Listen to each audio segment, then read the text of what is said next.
तप करते हैं, बड़ा घनघोर तप करते हैं। उस समय अर्जुन की तपस्या में विघ्न डालने के लिए दुर्योधन एक मायावी दैत्य को वहाँ भेजते हैं, मूक नाम के दैत्य को, और वह शूकर का रूप धारण करके वहाँ अर्जुन की तपस्या में विघ्न डालने के लिए आ जाता है।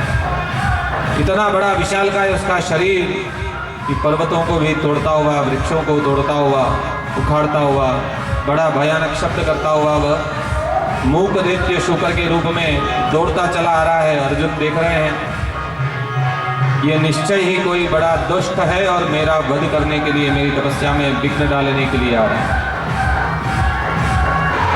किसी को देख करके यदि हमारे मन में अप्रसन्नता हो जाए, इसका मतलब हमारा कोई न कोई शत्रु है।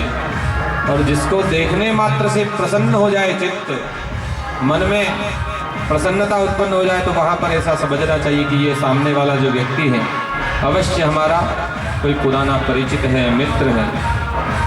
आचार कुलमाख्यादि बपुराख्यादि भोजनम वचनम श्रुतमाख्यादि स्नेहमाख्यादि लोचनम।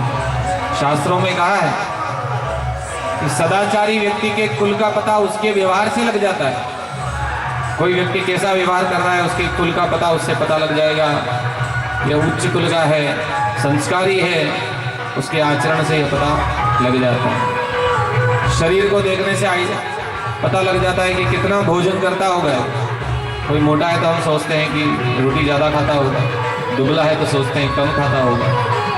शरीर को देखने से भी पता चल जाता है। और जो वाणी बोलते हैं, सामने वाला किस प्रकार की वाणी का प्रयोग करता है, मीठा बोलने वाला है तो समझ में आ जाता है कि ये कुछ न कुछ शास्त्रों को, धर्म को जानता है, इसलिए मीठी वाणी से बात करता है।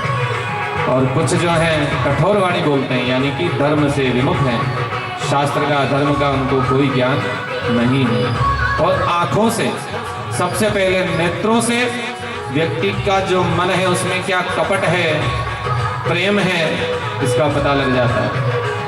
आकार, गति, चेष्टा, बोलने का तरीका, मुख के जो विकार हैं उससे व्यक्ति की भावनाओं का पता लग जाता है।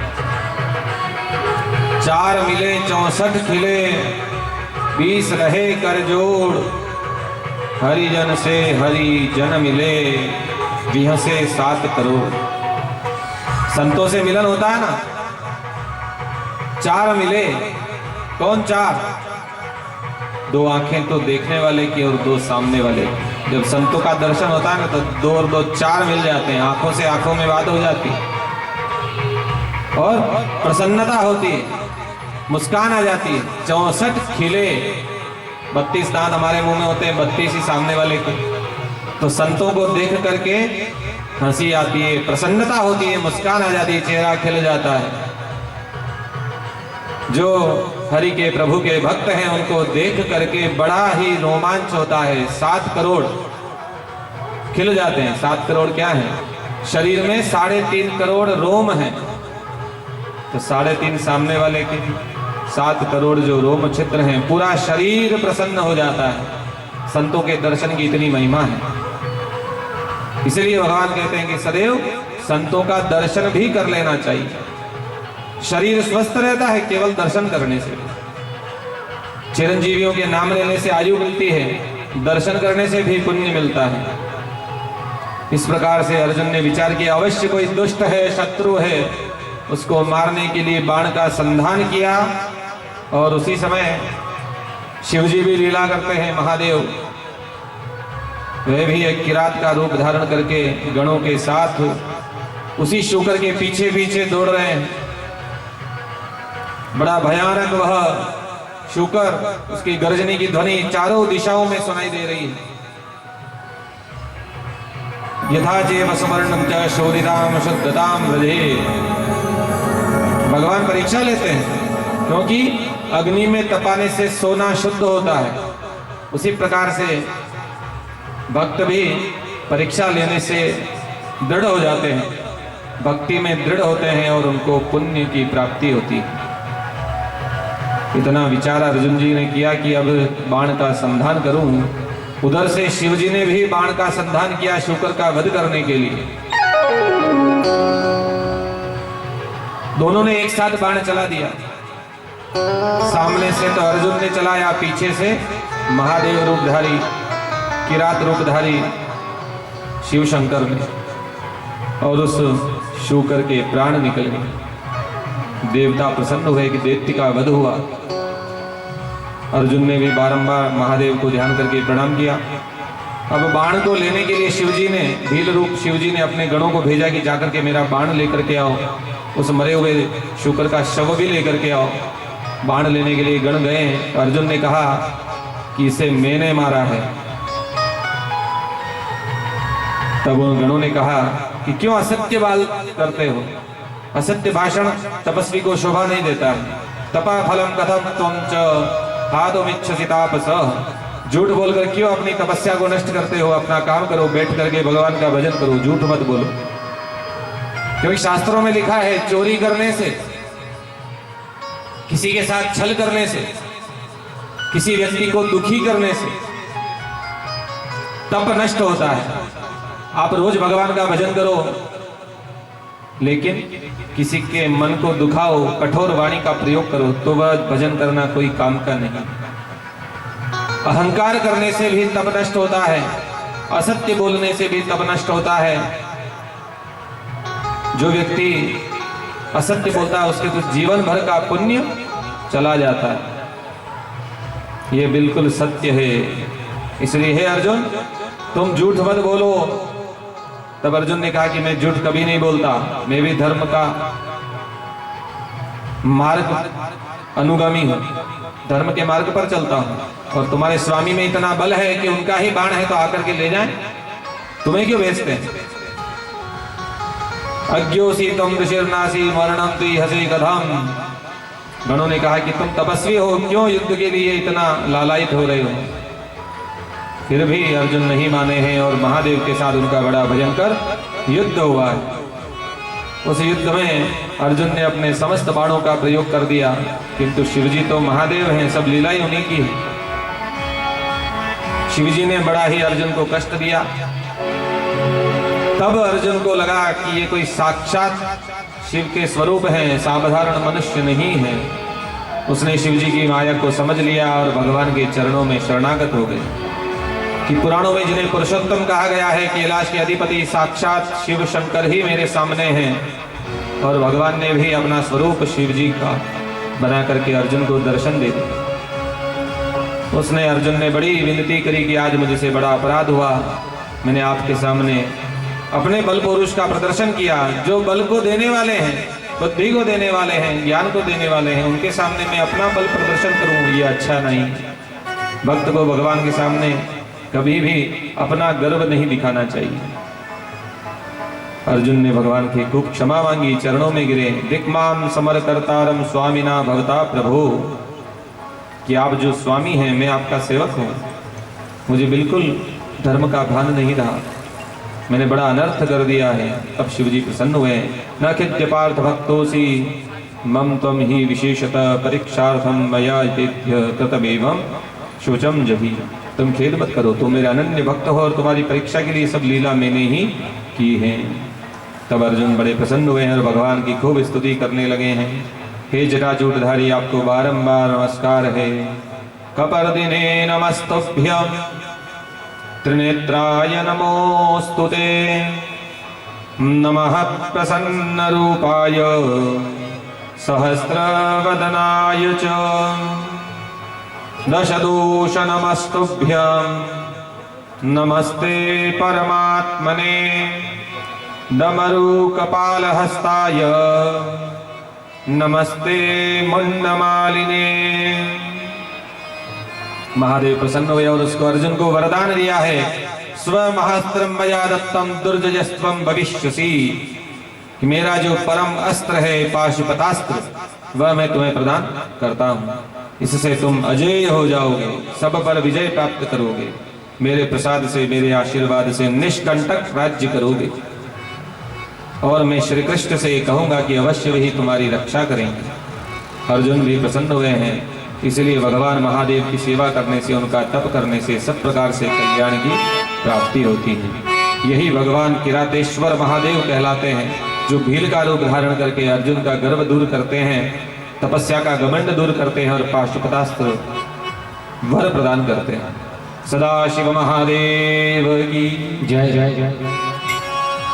सभी देव देते दुनिया में पल्ला झाड़ के,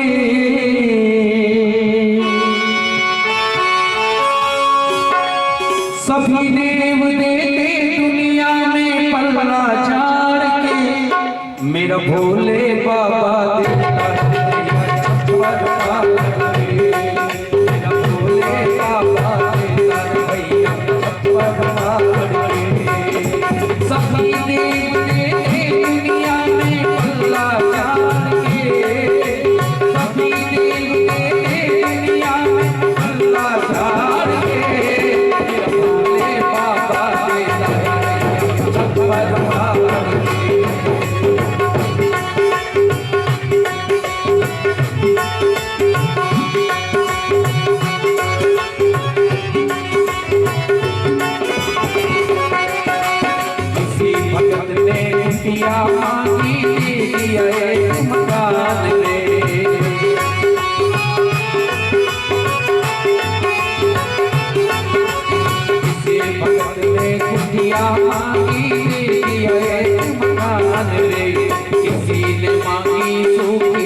सफलता करके।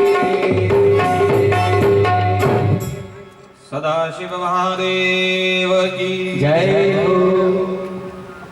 भगवान ने खूब लीला अवतार लिए। इतने भगवान के अवतार हुए हैं, इतने भगवान के स्वरूप हैं, इतने लीला चरित्र हैं कि उनकी गणना करना संभव नहीं है और सबका वर्णन करना भी संभव नहीं है, क्योंकि उनकी माया अपरम पार है। ये पृथ्वी ही, ब्रह्मांड ही लिंग स्वरूप है, शिव का ही स्वरूप है। सारा संसार लिंगमय है, शिवमय है। सारे जो तीर्थ इस जगत में विद्यमान हैं वह समस्त शिवमय हैं। उनकी गणना, उनका वर्णन संभव नहीं है। फिर भी कुछ शिवलिंग, कुछ शिव के स्वरूप इस संसार में पाए जाते हैं। कुछ स्वर्ग में भी हैं, कुछ पाताल में भी हैं, कुछ भूमि पर भी हैं, क्योंकि सर्वत्र देवता भी भगवान शिव को पूजते हैं, असुर भी पूजते हैं और मनुष्य भी भगवान शिव की आराधना करते हैं। इसलिए सभी तीर्थों में, सभी लोकों में भगवान अलग अलग स्वरूप धारण करके अलग अलग लिंगों के रूप में प्रतिष्ठित हुए हैं। और जिस जिस भी भक्त ने प्रेम के साथ, भक्ति के साथ, भाव के साथ, श्रद्धा से, विश्वास से महादेव को स्मरण किया है, उन्होंने स्थानों पर उस समय में वो भगवान महादेव प्रकट हुए हैं और लिंग के रूप में विराजमान हो गए। भगवान शिव जी को प्राप्त करने का सबसे सुंदर उपाय केवल जल चढ़ा देना। सबको समय नहीं है, सबका अपना अपना काम है, घर गृहस्थी है। शिव तत्व को समझना सरल नहीं है। शिव अंतर्यामी हैं, भोले भंडारी हैं, प्रसन्न भी हो जाते हैं, लेकिन समझना बड़ा कठिन है। उनकी लीलाओं को साधारण व्यक्ति अपनी बुद्धि से नहीं समझ सकता। इसलिए कम से कम एक लोटा जल भगवान को जरूर प्रतिदिन चढ़ा देना चाहिए। जलधारा शिव प्रिय। भगवान केवल जल के धारा से ही प्रसन्न हो जाते हैं। भोग लगे नहीं लगे, पूजन में कोई सामग्री चढ़ ना पाए, कोई चिंता नहीं। जल सर्वत्र उपलब्ध है, सुलभ है। इसमें कोई माया, कोई धन का खर्चा भी नहीं है। और मंदिरों में तो आजकल इतनी व्यवस्था है, सभी जगह जहां जहां महादेव का मंदिर बनता है वहां पर जल की व्यवस्था भी सभी लोग कर ही देते हैं। इसलिए जल तो भगवान को अवश्य ही चढ़ाना चाहिए, क्योंकि ये जो आयु है हमारी शरीर की बहुत कम है।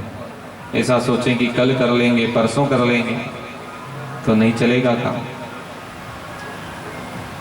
संसार में मनन करने के लिए, श्रवण करने के लिए, करने के लिए विधियां बहुत बताई हैं, बहुत सारे शास्त्र हैं, किंतु सब शास्त्रों को पढ़ना, सबका मनन करना, सभी शास्त्रों का ज्ञान प्राप्त करना 100 साल की आयु में तो संभव नहीं हो सकता। इसलिए हम ये विचार करें कि सभी शास्त्रों को पढ़ेंगे, उनमें जो ज्ञान की बातें हैं उनको समझेंगे, फिर उन पर अमल करेंगे, फिर उनका उपयोग करेंगे, तो ये जीवन तो ऐसे ही निकल जाएगा। शास्त्रों को पढ़ने और समझने में ही निकल जाएगा।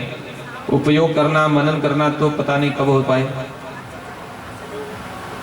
इसलिए शिव महापुराण में आगे ऋषिगणों को सूत जी महाराज भी कहते हैं कि संसार में 12 ज्योतिर्लिंग हैं जो साक्षात शिव के स्वरूप हैं।